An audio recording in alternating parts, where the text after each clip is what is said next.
Hello everyone, welcome back to our channel. నేను మీ శిరీష. అందరూ ఎలా ఉన్నారు? బాగున్నారు అనుకుంటున్నాను. నేను కూడా చాలా బాగున్నాను. ఏంటి శిరీష ఐ స్టేషన్ గడిచింది, మళ్ళీ ఏదో పగలగొట్టిందేమో అని అనుకోవచ్చు మీరు. స్క్రీన్ గార్డ్ అయితే పగలగొట్టాను. అంటే అది స్క్రోల్ చేస్తున్నప్పుడు ఆ గీతలు పడి కష్టంగా ఉంది. ఇంకా లేదు, మార్చాల్సిన సమయం ఆసనమైందని చెప్పని ఫోన్ మీద స్క్రీన్ గార్డ్ మార్చుకున్నాము. అది జస్ట్ 2000 స్క్రీన్ గార్డ్ ఒక్కటిట. ఏంటో చేతి నుంచి చాలా జాగ్రత్తగా పట్టుకోవాల్సి వస్తుంది. వీటిని పడేస్తే 2000 పడుతుంది అని చెప్పని కొంచెం అనిపించింది, కానీ కష్టం. కానీ ఈసారి ఇంకా జాగ్రత్తగా వాడాలని అనుకున్నాను. అది అయిన తర్వాత కొన్ని ప్రొవిజన్స్ అవి తీసుకుందాం అని చెప్పని సూపర్ మార్కెట్కి అది వెళ్ళాను. మామూలుగా క్లీనింగ్ లిక్విడ్స్ ఏంటంటే ఏదో రకరకాల క్లీనింగ్, దీనికి ఇది, మిర్రర్స్కి అయితే అది, ట్యాప్స్కి అయితే ఇది, ప్లాట్ఫామ్కి అయితే ఇది అని రకరకాలు కొనే బదులు ఇంట్లో ఉన్న వాటితోటి ఈరోజు క్లీనింగ్ మంచిగా ఎలా చేసుకోవచ్చు అన్నది, అంటే మనం బద్దకించకూడని వస్తువులు కొన్ని ఎలా క్లీన్ చేసుకోవాలి, అలాగే బద్దకించుతాం కూడా మనం అప్పుడప్పుడు, ఖచ్చితంగా బతికిస్తాం వీటిని. అంటే ఏదో పైపేం చేసేస్తాం తప్ప ప్రాపర్గా చేసుకుంటే హైజీనిక్గా ఉంటుంది. మన ఇల్లు కూడా ఇప్పుడు పర్ఫెక్ట్గా ఉంటుంది. మస్ట్ అండ్ షుడ్గా చేసుకోవాల్సిన కొన్ని క్లీనింగ్ హ్యాక్స్ని ఈరోజు వీడియోలో మీకు షేర్ చేద్దాం అనుకుంటున్నాను. అఫ్కోర్స్ మనందరికీ కొన్ని ఐడియా ఉండొచ్చు, బట్ చేసుకోవడం వల్ల ఏంటంటే ఎప్పుడు మనం మెయింటైన్ చేయగలుగుతాము. ఏంటి అవి అనేది సరదాగా వీడియోలోకి వెళ్ళి చూడడానికి ముందు మొదటిసారి మన ఛానల్ ఎవరైనా చూస్తుంటే కనుక ఛానల్ సబ్స్క్రైబ్ చేసుకోండి. పక్కన ఉన్న బెల్ ఐకాన్ క్లిక్ చేసి ఆల్ క్లిక్ చేస్తే కొత్త వీడియోస్ పెట్టగానే మిస్ కాకుండా చూడగలుగుతారు. డిస్క్రిప్షన్లో కూడా లింక్స్ ఉంటే ఒకసారి చెక్ చేయండి. ఇన్స్టాగ్రామ్లో కూడా నాకు ఎవరైనా మెసేజ్ చేయాలనుకున్న వాళ్ళు తప్పకుండా చేయొచ్చు. చిన్న ప్రొడక్ట్సే కానీ మనకి నిజంగా చాలా యూజ్ అవుతాయి. ఒక్కొక్కసారి అందరి ఇళ్లలోనూ పాలు పొంగుతాయి. అవి మళ్ళీ కొంచెం మాడాయి అంటే నల్లగా అక్కడ పెచ్చు కింద కట్టేస్తాయి. దాన్ని స్టీల్ పీచు పెట్టి మనం కార్నర్స్లో కూడా క్లీన్ చేయడం కష్టం. బర్నర్ కార్నర్స్లో కానీ, స్టవ్ ఇలా ఎడ్జెస్లో కానీ క్లీన్ చేయడం కష్టం. కానీ ఇలాంటి వైర్ బ్రష్లు ఉంటే చాలా పని సులువు అయిపోతుంది మనకి. దానిపైన పడినా, లేకపోతే కింద ప్లేట్ మీద పాలు ఉరిగినా, లేకపోతే ఏదైనా ఒలిగి మాడినా కూడా వెంటనే చిటికలో క్లీన్ చేసేయచ్చు. అది యాక్చువల్గా చిన్న ప్రోడక్టే, సూపర్ మార్కెట్లో దొరుకుతుంది మనకి. ఇలాంటివి ఏంటంటే మనకి చాలా పని తేలికని చేస్తాయి. స్టీల్ పీచ్తో క్లీన్ చేసే కన్నా ఇలాంటి వైర్ బ్రష్లు అయితే బెస్ట్ అని చెప్పచ్చు. మామూలుగా మనందరం కూరగాయలు తరుగుతూ ఉంటాము. తరిగిన తర్వాత ఏంటంటే చాకు పీలర్ ట్యాప్ కింద రన్నింగ్ వాటర్లో కడిగేసి దాన్ని తడి ఒక్కొక్కసారి ఆరబెట్టేందుకు వెయిట్ చేసే టైం ఉండకపోతే అలా తడిగానే మనం కబోర్డ్లో పెట్టేస్తూ ఉంటాం. దానివల్లే మనకి బొద్దింకలు రావడం కానీ, అక్కడంతా కొంచెం ఫంగస్ పేరుకోవడం కానీ, కరెక్ట్గా ప్రాపర్గా దాన్ని డ్రై చేయకపోయినా కూడా ప్రాబ్లం మనకి. అందుకనే అంత శ్రమ మనం ఎలాగో క్లీనింగ్కి అంత టైం పెట్టలేం కాబట్టి ఇలా ఏదైనా వెజిటబుల్స్ మనం పొద్దున్న వంట అయిపోయిన తర్వాత కట్ చేసిన తర్వాత టిష్యూ పేపరు, లేకపోతే ఏదైనా మనం రోజు వాడే కిచెన్ టవల్ ఉంటుంది కదా, దాన్ని తీసుకుని చాకులన్నీ ఒకసారి మొత్తం ఇలా టిష్యూ పేపర్కి క్లీన్ చేసేసి కబోర్డ్లో పెట్టుకోవడం వల్ల మనకి క్లీనింగు అయిపోతుంది. వెంటనే తడి అనేది అస్సలు ఉండదు. కబోర్డ్లో హ్యాపీగా పెట్టుకోవచ్చు మనం. అలాగే చాపింగ్ బోర్డ్స్ కూడా మనం వెంటనే రన్నింగ్ వాటర్ కింద పెట్టేసి ఒకసారి ఇలా తొలిచేసి పెట్టేస్తూ ఉంటాం. కానీ ఎక్కడో ఒకటి కొన్ని పట్టేసినట్టు ఉంటాయి. రెగ్యులర్గా అయితే మనం క్లీన్ చేయము, ఖచ్చితంగా చేయము. అందుకని వీక్లీ వన్స్ అయినా సరే ఇలా కొంచెం బేకింగ్ సోడా, కొంచెం ఉప్పు, ఎందుకంటే ఇవన్నీ డిస్ఇన్ఫెక్టెడ్గా పనిచేస్తాయి కాబట్టి కొంచెం వెనిగరు అన్నీ వేసి, విమ్ లిక్విడ్ ఎలాగో మనకి ఉంటుంది కదా, దాంతో స్టీల్ పీచ్ కానీ, ఇందాక చెప్పాను వైర్ బ్రష్ కానీ అలాంటివి తీసుకుని క్లీన్ చేయడం వల్ల ఏంటంటే పూర్తిగా ఏదైనా కొంచెం బ్యాక్టీరియా ఉండిపోయినా, మనకి తరిగిన తర్వాత వెంటనే సరిగ్గా కడగకపోయినా, లేకపోతే అట్లీస్ట్ వీక్లీ వన్స్ అయినా మనం ఇలా కడుక్కోవడం వల్ల ఏంటంటే మళ్ళీ కొత్త చాపింగ్ బోర్డులో ఉంటాయి మనకి. మెయింటైన్ చేయగలుగుతాం మనం, అంటే నీట్గా మెయింటైన్ చేసినట్టుగా మనకి సాటిస్ఫాక్షన్గా అనిపిస్తుంది. ఇవి చిన్న పనులే, కానీ హడావిడిలో మనం పొద్దున వంటలో ఏంటంటే అందరం నెగ్లెక్ట్ చేసేవి. తర్వాత కొంతసేపు ఎండలో ఆరబెడితే కనుక హ్యాపీగా డ్రై అయిపోతుంది. నెక్స్ట్ వచ్చి ఇలాంటి మూత దగ్గరగా ఉన్న గాజు సీసాలు, ఇవి ఏంటంటే క్లీనింగ్ కొంచెం కష్టం. బ్రష్లు ఉన్నా కూడా కొంచెం క్లీనింగ్ కష్టం అవుతుంది. కొన్ని బ్రష్లు కూడా దూరంగా ఉంటాయి. వాటికి చాలా చిన్న సింపుల్ టెక్నిక్ ఏంటంటే అందులో కొంచెం బియ్యం వేసి, కొంచెం విమ్ లిక్విడ్ వేసి, కొంచెం hot water, vinegar, hot water కూడా పోయాలి. ఎందుకంటే గ్లాస్ ఏమన్నా క్లీన్ చేసినప్పుడు హాట్ వాటర్ పోస్తే ఇంకా ఫ్రెష్గా క్లీన్ అవుతాయి, ఇంకా షైనీ కూడా అవుతాయి వాటికి.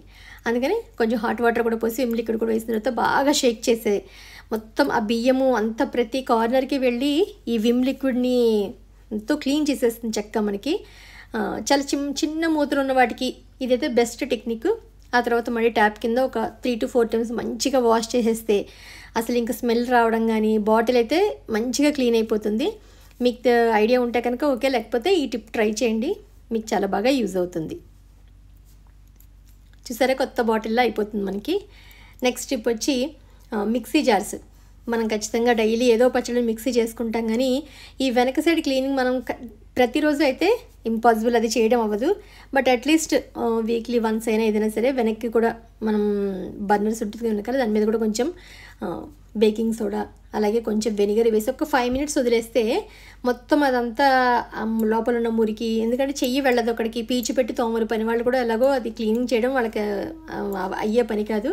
ఇలాంటి వైర్ బ్రష్ మనకి ఇలాంటిది ఏంటంటే చిన్న టూల్సే కానీ బెస్ట్ యూజ్ అని చెప్పచ్చు మనకి. దాన్ని లేకపోతే టూత్ బ్రష్ పాతవి ఏమైనా ఉంటే దాన్ని కొంచెం మనం స్టవ్ దగ్గర పెట్టి వంచామంటే అది కూడా చక్కగా కార్నర్స్లో కంట వెళ్ళి మంచిగా క్లీన్ అవుతుంది. ఎంత కాదన్నా కూడా అక్కడ కూడా బ్యాక్టీరియా అది ఉంటుంది. మనం మిక్సీ చేసినప్పుడు తొందరగా పాడైపోవడం కానీ స్మెల్ రావడం కానీ ఖచ్చితంగా ఉంటుంది. కాబట్టి ఇలా క్లీన్ చేసుకోవడం వల్ల అప్పుడప్పుడు వీక్లీ వన్స్ కనపడకుండా ఎంతో నల్లగా ఉండే మట్టిలాగా వస్తుంది. సో అందుకని ఇలా క్లీనింగ్ చేసుకోవడం వల్ల అంటే బెస్ట్గా అనిపిస్తుంది.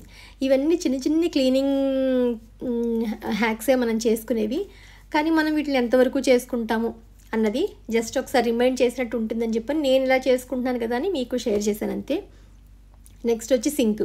మనం సింక్ ఎంతో తళతళన్నట్టు తోముతాం, కానీ అప్పుడప్పుడు బ్యాడ్ స్మెల్ వస్తూ ఉంటుంది. ఎందుకంటే మనం ఏదో రకాల వాటర్ పోస్తూ ఉంటాం, తెలియకుండా కొన్ని వెళ్ళిపోతూ ఉంటాయి కట్ చేసిన తర్వాత. ఒకటి సింక్ స్మెల్ రాకుండా ఉండాలంటే కొంచెం బేకింగ్ సోడా అలాగే వెనిగర్ వేసి కొంచెం హాట్ వాటర్ కూడా పోస్తే స్మెల్ అంటే లోపల పైపుల దగ్గర ఏదైనా పట్టినా ఈ బేకింగ్ సోడాకి వెనిగర్కి కొంచెం కరిగి ఈ హాట్ వాటర్ పోసేసరికి నీట్గా అయిపోతుంది. సింక్ కూడా స్మెల్ రాకుండా ఉంటుంది. మనం నైట్ పడుకునేటప్పుడు లేకపోతే 3-4 daysకి ఒకసారి ఈ టిప్ చేసుకుంటే మంచిగా బొద్దింకలు అవి రాకుండా కూడా ఉంటాయి. అలాగే రాగి చెంబులు ఇలాంటివి కూడా మనం కొంచెం లోపల బాగా సన్న మూతులను మనం క్లీన్ చేయలేం, కాబట్టి దానికి కూడా పీతాంబరి పెట్టేలాగా మనం బయట క్లీన్ చేసేసుకుంటాము.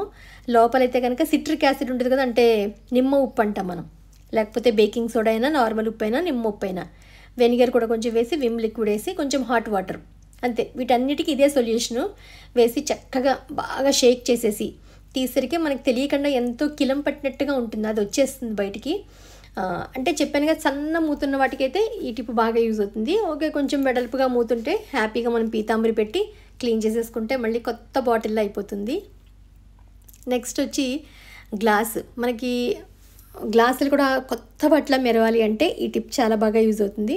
కొంచెం హాట్ వాటర్లో జస్ట్ విమ్ లిక్విడ్ అంతే, ఇంకేం అవసరం లేదు. నేను చూపించినట్టుగా స్పాంజ్ మనకి ఇలా 2 sides ఉంటుంది చూసారా, మెత్త సైడు స్పాంజ్ తీసుకుని హాట్ వాటర్లో విమ్ లిక్విడ్ కరిగిపోయిన తర్వాత దాని ముంచి ఇలా సర్క్యులర్ మోషన్, అడ్డంగా కాకుండా సర్క్యులర్ మోషన్లో మంచిగా ఒకసారి అద్దాన్ని అంతా క్లీన్ చేసేస్తే మళ్ళీ మనకి కొత్త అద్దం ఎలా అవుతుందో అలా అవుతుంది ఈ టిప్పు. నీళ్ళ మరకలు పడిపోయినా ఒక్కొక్కసారి గ్లేజ్ కింద వచ్చేస్తూ ఉంటుంది కదా మనకి, అవన్నీ పోతాయి.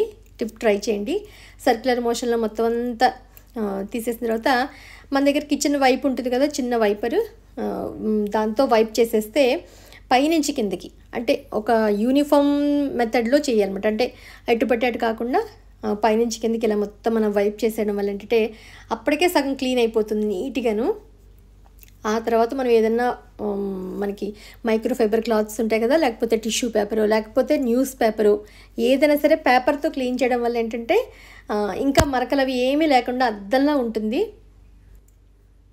వీటికి రకరకాల లిక్విడ్స్ అంటూ గ్లాస్ క్లీనింగ్లు అవి ఏం అవసరం లేదు. చూసారా, అద్దం అయితే కనుక హ్యాపీగా కొత్త అద్దంలా మాత్రం మెరిసిపోతుంది. బాత్రూంలో మిర్రర్స్ కానీ ఏవైనా సరే ఈ టిప్ యూజ్ అవుతుంది. మీరు తప్పకుండా ట్రై చేయొచ్చు. టిష్యూ పేపర్తో నేనైతే క్లీన్ చేసేసాను. ఆ తర్వాత ట్యాప్స్, వాష్ బేసిన్ అంతా కూడా అంతే. ట్యాప్స్ కూడా మనకి ఏంటంటే సింక్ దగ్గర కానీ బాత్రూంలో కానీ రెగ్యులర్గా మనకి వాటర్ స్టెయిన్స్ పడి కొంచెం అలా పట్టేసినట్టు ఉంటాయి కదా, దానికి కూడా బెస్ట్ టిప్పు ఏమీ లేదు. ఇదే సేమ్ లిక్విడ్ హాట్ వాటర్లోనే ఎలాగో మనం విమ్ లిక్విడ్ ఏదో వేసాం కదా, దాన్నే తీసుకుని చక్కగా ట్యాప్ మీద అది సింక్లోనూ కొంచెం పోసేసి క్లీన్ చేయడం వల్ల ఏంటంటే నీట్గా కొత్త ట్యాప్స్ ఉన్నట్టుగా అయిపోతాయి, ఫ్రెష్గా ఉంటాయి అన్నమాట. చూడడానికి కూడా నీట్గా అనిపిస్తాయి మనకేను. ఇవన్నీ చెప్పానుగా రెగ్యులర్గా చేసుకునే పనులే మనం చేసుకోవడం వల్ల ఏంటంటే పని మనకి తక్కువ పడుతుంది, అలాగే టైం కూడా కలిసి వస్తుంది మనకి. ఏ పని తర్వాత ఆ వెంటనే ఆ క్లీనింగ్ చేసేసుకోవడం వల్ల ఇల్లు ఎప్పుడు నీట్గానే ఉంటుంది, మనం కూడా హైజీనిక్గా మెయింటైన్ చేసినట్టు అనిపిస్తుంది మనకి కూడాను. సో మీరు ఎంతమంది ఇందులో ఫాలో అవుతారు అన్నది నాకు తప్పకుండా కామెంట్ సెక్షన్లో తెలియజేయండి. నేనైతే వీక్లో ఒక రోజు అంటూ పెట్టుకుని అన్నీ ఇలా క్లీన్ చేసుకుంటాను. రెగ్యులర్గా మామూలు క్లీనింగ్ చేసిన ఇలా డీప్గా అన్నట్టుగా ఒక రోజు పెట్టుకుని చేస్తూ ఉంటాను. సో ఆ రోజు ఏంటంటే ఫ్రెష్గా అనిపిస్తుంది. మళ్ళీ ఒక 3-4 డేస్ వరకు పైన క్లీనింగ్ చేసుకుని నడిచిపోతుంది. సో ఇది ఈరోజు వీడియో. మీ అందరికీ ఎలా ఉందని తప్పకుండా కామెంట్ సెక్షన్లో తెలియజేయండి. మళ్ళీ ఒక ఇంట్రెస్టింగ్ వీడియోతోటి మిమ్మల్ని అందరినీ కలుస్తాను. అంతవరకు